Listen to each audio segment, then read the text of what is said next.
നമസ്കാരം. തെമ്മാടിത്തരത്തിനും വേണ്ടേ ഒരു അതിരൊക്കെ. കോട്ടയത്തെ ഗവൺമെന്റ് നഴ്സിംഗ് കോളേജിൽ ക്രൂരമായ റാഗിംഗ് നടന്നു.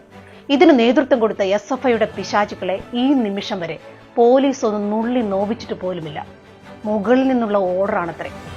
കേരളത്തിൽ ഇത്തരം സംഭവങ്ങൾ ഓരോന്നും നടക്കുമ്പോഴും നമ്മൾ വിചാരിക്കും നിയമവും നീതിയും അടുത്ത പ്രാവശ്യം നമുക്ക് കാവൽ ഒരുക്കുമെന്ന്. പക്ഷെ കേരളത്തിലെ നിയമവും നീതിയും കാവൽ നിൽക്കുന്നത് കൊല്ലുന്നവർക്കും കൊന്നു തിന്നുന്നവർക്കും വേണ്ടിയാണ്. സിദ്ധാർത്ഥ് എന്ന മിടുക്കനെ 3 രാവും പകലും പച്ചവെള്ളം കൊടുക്കാതെ കൊന്നു കെട്ടിത്തൂക്കിയവന്മാർ സമൂഹത്തിലൂടെ മിടുക്കന്മാരായിട്ട് നടന്നു നീങ്ങുന്നുണ്ട്. അവരും SFIക്കാർ ആയിരുന്നു. അവർ നിരപരാധികളാണ് എന്ന് വിധി എഴുതി പുറത്തേക്ക് വിട്ടത് കേരളം ഭരിക്കുന്ന പിണറായി ഭരണകൂടമാണ്. SFI എന്ന ഭീകര സംഘടനയുടെ കാവൽക്കാർ. സർക്കാരിന്റെ തണലുണ്ടാകുമെന്ന് അറിയാവുന്നത് കൊണ്ടാണ് ഇത്തരം പേക്കൂത്തുകൾ നിർബാധം ഈ സമൂഹത്തിൽ തുടരുന്നത്. നീതി തുടരെ നിഷേധിക്കപ്പെടുമ്പോഴാണ് ജനം നിയമം കയ്യിലെടുക്കുന്നത്. സ്വന്തം നിലയ്ക്ക് അവർ പ്രതിരോധം തീർക്കുന്ന കാലം വിദൂരമല്ല. മറ്റു പല രാജ്യങ്ങളിലും ഇന്ത്യയിൽ തന്നെയും നമ്മളത് കണ്ടിട്ടുണ്ട്. കേരളവും അതിലേക്ക് കടന്നാൽ ആരും അത്ഭുതപ്പെടേണ്ടതില്ല.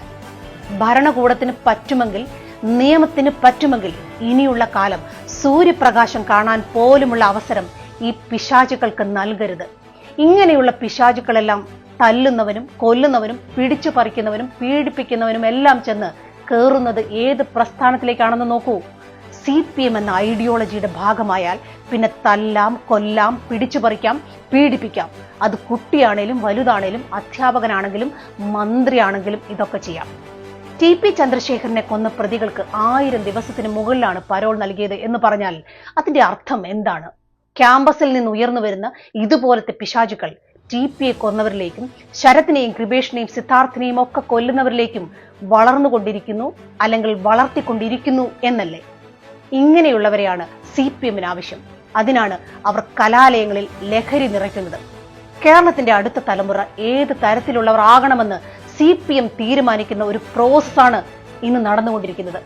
നോക്കൂ, കയ്യും കാലും കെട്ടിയിട്ട് കോമ്പസ് കൊണ്ട് ശരീരത്തിൽ ആഞ്ഞു കുത്തുമ്പോഴും ചേട്ട എന്ന് വിളിക്കാനല്ലാതെ ഉറക്ക നിലവിളിക്കാൻ കഴിയാത്ത വിധം ആ സാധു കുഞ്ഞിനെ പ്രേരിപ്പിക്കുന്ന ഒരു ഭയമുണ്ടല്ലോ, അത് കേരളത്തിന് നല്ലതല്ല. വരിയുടയ്ക്കപ്പെട്ട ഒരു ഷണ്ഡനെ പോലെ നഗ്നനാക്കി മഹാപാപം ചെയ്യുന്ന SFIക്കാരന്റെ മനോവൈകൃതം ഒന്ന് ആലോചിച്ചു നോക്കൂ നിങ്ങൾ. ശവശരീരവുമായി ലൈംഗിക ബന്ധത്തിൽ ഏർപ്പെടുന്നതിനേക്കാൾ ഭീകരമായ ഒരു തരം മനോവൈകൃതമല്ലേ അത്? ഇവനൊക്കെ നാളെ ഒരു നേഴ്സായി പുറത്തു വന്നാലുള്ള ഭീകരാവസ്ഥ ഒന്ന് ആലോചിച്ച് നോക്കൂ.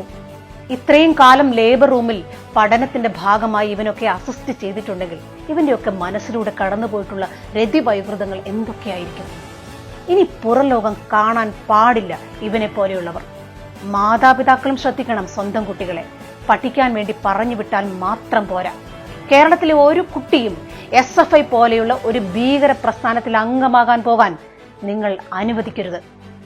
സത്യത്തിൽ ഇവിടെ ഒരു ആഭ്യന്തര വകുപ്പുണ്ടോ? ആരോട് ചോദിക്കാൻ, ആരോട് പറയാൻ? വേലി തന്നെ വിളവ് തിന്നുമ്പോൾ നമ്മൾ ആരോടാണ് പറയുക?